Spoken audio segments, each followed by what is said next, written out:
لوگوں کا حساب اعمال کا وقت نزدیک آ پہنچا ہے اور وہ غفلت میں پڑے اس سے منہ پھیر رہے ہیں۔ ان کے پاس کوئی نئی نصیحت ان کے پروردگار کی طرف سے نہیں آتی مگر وہ اسے کھیلتے ہوئے سنتے ہیں۔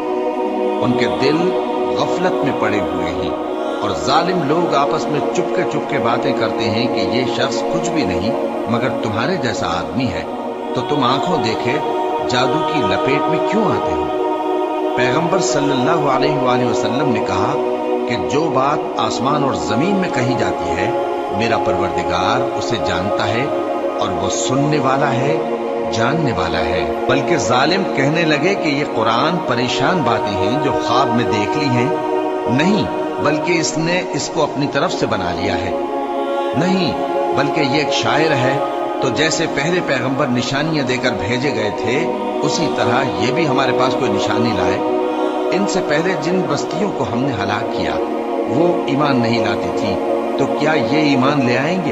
اور ہم نے تم سے پہلے آدمی ہی پیغمبر بنا کر بھیجے جن کی طرف ہم وہی بھیجتے تھے۔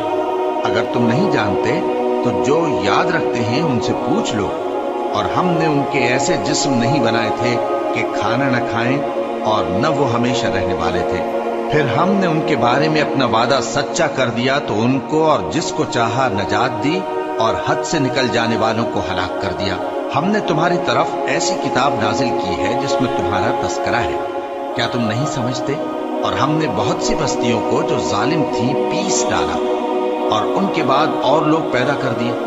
جب انہوں نے ہمارے عذاب کو دیکھا تو لگے اس سے بھاگنے۔